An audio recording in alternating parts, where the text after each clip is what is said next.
Welcome back good healthy morning. हम बात कर रहे हैं स्किन एलर्जीज पे और ब्रेक पे जाने से पहले बड़ा मजे का सवाल आया था।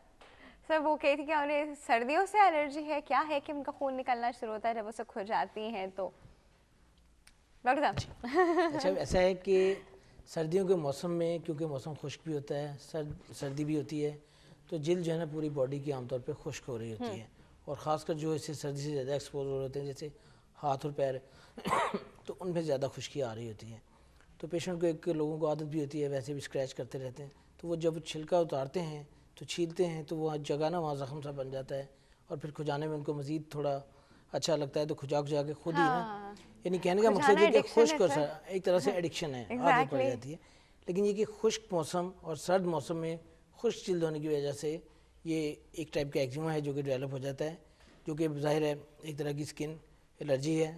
तो आप यूँ नहीं कह सकते कि ये मौसम से, यूँ कह सकते हैं खुश्की की वजह से ये एलर्जी मरीज़ को ज़ाहिर हुई है। अच्छा जी, ये इसको हम एलर्जी में ही कैटेगराइज करेंगे क्योंकि ये एक्जिमा है ना, eczema is a sort of allergy, ठीक है ना, लेकिन एक तरह की एलर्जी है एक्जिमा भी, लेकिन ये कि ये खुश्क मौसम की वजह से है। खुश मौसम है तो उसका सोल्यूशन सिर्फ ये है कि आप उसको जहाँ पे भी आपको ऐसा लग रहा है इंस्टेड आप उसे खुजाएं, उसको मॉइस्चराइज करें, चिकनी चीज़ें लगाएं, ऑइंटमेंट बेस्ड, ऑयल बेस्ड। हाँ जी, वो पेट्रोलियम जेली टाइप चीज़ है। हमारे पास एक कॉल है जी, अटेंड करते हैं। अस्सलाम वालेकुम। वालेकुम अस्सलाम, क्या हाल है? गुड हेल्दी मॉर्निंग, बिल्कुल ठीक ठाक। कौन बात कर रहा है? मैं फातिमा निसार।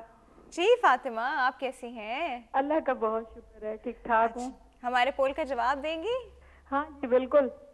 मेहमान अल्लाह की रहमत है, वो अपना रिस्क लेकर आता है, चाहे हमारे घर। नहीं लाते, मैंने देखा है खाली आता है। नहीं अब तो सामान लाते ऐसा नहीं है ऐसा नहीं है, वो अपना रिस्क लेकर आते हैं। अल्लाह ताला की तरफ से हुक्म है, हमें इस बात को मानना चाहिए। चाहे हमारे घर छोटे हैं, लेकर आते हैं, हम तो ये कहते हैं नहीं, चाहे हमारे घर छोटे हैं, चाहे फ्लैट्स में कहीं भी कैसी भी जिंदगी गुजारे, हमें उनके लिए मैक्सिमम मेहमान नवाजी करनी चाहिए।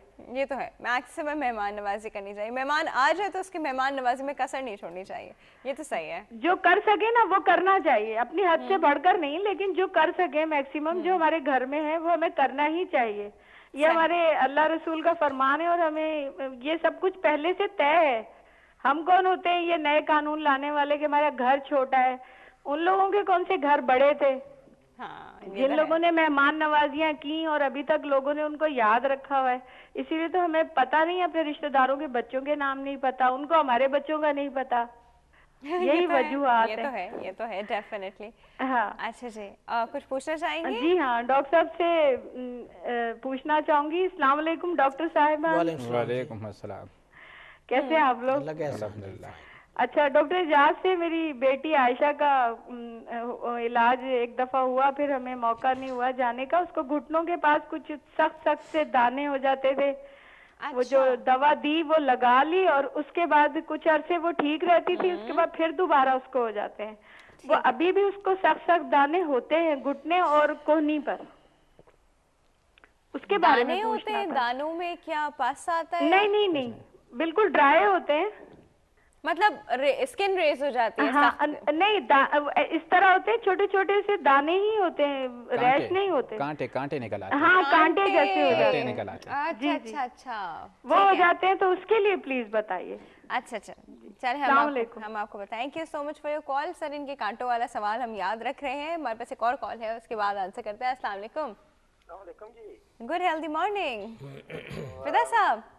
गुड हेल्दी मॉर्निंग, फिदा बोल रहा हूँ। क्या हाल है डॉक्टर? ठीक है, बिल्कुल ठीक ठाक। आप कैसे हैं? अल्लाह का फजल, ठीक ठाक, बिल्कुल ठीक ठाक। हाँ जी फरमाइए, हमारे पहले पोल का जवाब देंगे आप?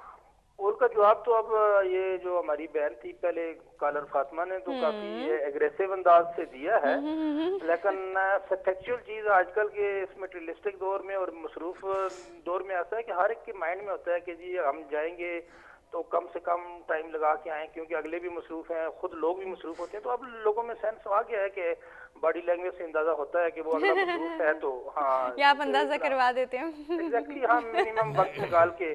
तो वो होता है कि आजकल हर एक के अंदर वो इतना मेच्योरिटी आ गई है जी। राइट, ठीक है जी। अच्छा क्या पूछना चाहेंगे फिदा साहब? आपके सवालों से मैं बहुत डरती हूँ कभी कभी। नहीं, अच्छा, ऐसा है कि जीपी लेवल पे स्किन के हवाले से डिफरेंशियल डायग्नोसिस का बड़ा ही मसला है हमारे यहाँ।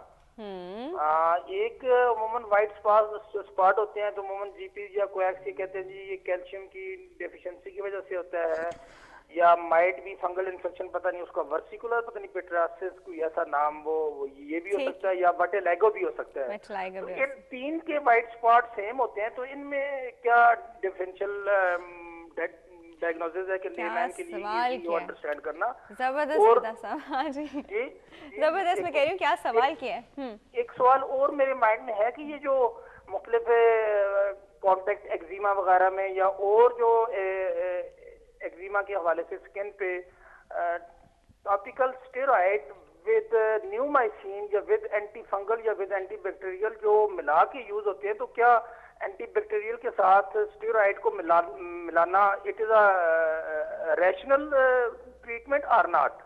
एंटीबैक्टीरियल के साथ स्टेरॉइड को मिलाना, ठीक है जी, हम आपको बताते हैं। ठीक है जी, thank you so much for your call. Doctor साहब बड़ा अच्छा ही उन्होंने एक सवाल किया, कौन जवाब देगा? मैं इनके जो दूसरा सवाल है पहले उसका जवाब। हाँ चले आप वो दे दें। इन्होंने जो कहा कि एंटीबैक्टीरियल के साथ स्टेरॉइड मिलाना रैशनल है कि नहीं। देखिए बात ये कि मरीज़ आपके पास आता है, ठीक होने के लिए आया है ना, ठीक है ना। अब अगर आप उसका खारिश या उसकी रेडनेस या उसकी इन्फ्लेमेशन को रिलीव नहीं करेंगे तो पेशेंट जो है ना वो सेटिस्फाइड नहीं होगा और ठीक नहीं हो पाएगा जल्दी, ठीक है ना।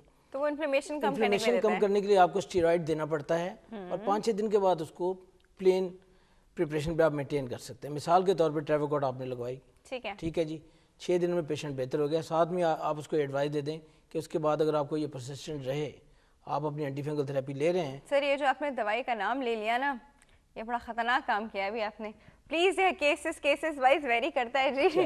हाँ तो ठीक है, अभी आप लोगों ने कुछ नहीं सुना। हाँ जी, वो तो फिर दूसरी क्रीम उसकी आती है सादा वाली बगैर स्टेरॉइड के, वो हम लगवा देते हैं, ठीक है।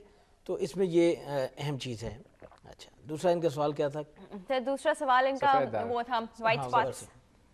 सफ़ेद दाग का जहाँ तक ताल्लुक है तो ज़ाहिर है वो एक डर्माटोलॉजिस्ट ही बता सकता है कि पेट्राइसिस वर्सिकुलर है, विटलाइगो है, और या पेट्राइसिस अल्बा है जिसको इन्होंने कैल्शियम का दाग कहा। तो मतलब ये कि आप क्वालिफाइड डॉक्टर के पास जाएं, डर्माटोलॉजिस्ट के पास जाएं। जीपी लेवल पे तो मुश्किल ही होगा। जीपी लेवल पे भी बाज़ ऐसे अच्छे वो हैं जो कि मतलब कंटिन्यू नहीं है ना इस फील्ड में। यस यू आर राइट, लेकिन हमारे यहाँ होते हैं कंटिन्यूस मेडिकल एजुकेशन प्रोग्राम होते हैं डर्माटोलॉजी के। मैं जब यूके में था तो वहाँ पर तो ये होता था कि हम तो डिपार्टमेंट तो हमारा डर्माटोलॉजी थोड़ा सा था। Dermatologist and a general physician में तो फ़र्क है ना? बिल्कुल है, लेकिन वहाँ का NHS जो है नेशनल जो स्कीम है उसमें जो है वो सारे GPs बाउंड होते हैं कि they have to attend the dermatological session as well as all the cardiac session, ये वो तो वो 2 दिन। हाँ तो ये इस तरह हमारे यहाँ भी होते हैं, कंपनीज कराती हैं प्रोग्राम। हम लोग यस हम जाते हैं चाय पी के आ जाते हैं। जी, हम लोग बाउंड नहीं होते, लेकिन ये कि जो एकेडमिक डॉक्टर्स होते हैं उनकी बड़ी अच्छी नॉलेज होती है जीपी लेवल पर भी, और वो डायग्नोज कर लेते हैं। बाज़ों का सेकंड ओपिनियन के लिए हमारे पास भेज देते हैं, लेकिन बाज़ ऐसे होते हैं कि जो नहीं मतलब वो एक अलग बात है, उस पर नहीं आता। फिर रेलेवेंट डॉक्टर के पास जाइए, जल्दी से वो कांटों वाला सवाल कर देते हैं, जल्दी से बता दो। जो खातून सवाल कर रही थी बच्ची का, क्यों बार-बार कांटे आ जाते हैं? कांटा असल में ये होता है वही जो आज हम एलर्जी का टॉपिक चल रहा है ना, जिन लोगों का ब्लड में IgE लेवल बढ़ा हुआ होता है उनकी स्किन ड्राई होती है और उसकी वजह से जो साइट्स ऑफ फ्रिक्शन है उन पर इस तरह के कांटे बन जाते हैं, हाइपरकेरेटोसिस होती है। उसके लिए हमें मॉइस्चराइजर विद केराटोलिटिक्स यूज़ करना पड़ता है, तो वो बार बार लगाती रहें तो उससे बेहतर रहता है। लेकिन है ये लाइफ लॉन्ग प्रॉब्लम, ठीक है ये लाइफ लॉन्ग प्रॉब्लम। ठीक है। अच्छा, एक मैं थोड़ा सा इसमें ऐड करना चाहूँगा, डॉक्टर साहब का बहुत अच्छे जवाब दे रहे हैं। इसमें ये होता है कि विटामिन A की कमी से भी ये रिपोर्ट होते हैं केसेस। तो उसमें ये होता है कि विटामिन A की कमी की वजह से कांटे निकलना शुरू होते हैं, तो आप उनको गाजरें खिलाया करें। हाँ, ये कहते हैं कि गाजर खिलाएं और जिसमें विटामिन A चीज़ें होती हैं ना वो ज़्यादा दिया करें, तो उसके साथ साथ आहिस्ता आहिस्ता ये लाइकन स्पाइनलोसिस या कांटों वाली जो होती है बीमारी, ये सही हो जाती है। ऑलराइट व्यूअर्स, इसके साथ ही सेगमेंट का टाइम खत्म हो गया। डॉक्टर साहब thank you so much for coming. हम देखिए इसके ना शुरू ही हो गया तो शुरू ही हो गया, हम खत्म ही नहीं कर पा रहे, क्या करें। बट डॉक्टर साहब thank you so much for coming. Doctor साहब thank you so much for coming, बहुत बहुत शुक्रिया आप दोनों के आने का। इस वक्त हो गया छोटी सी ब्रेक का, मैं जल्दी से करी क्योंकि टाइम नहीं है। छोटी सी ब्रेक के बाद हम वापस आएंगे बेस्ट 5 के सेगमेंट के साथ। आप कहीं नहीं जाएगा, विल बी राइट बैक।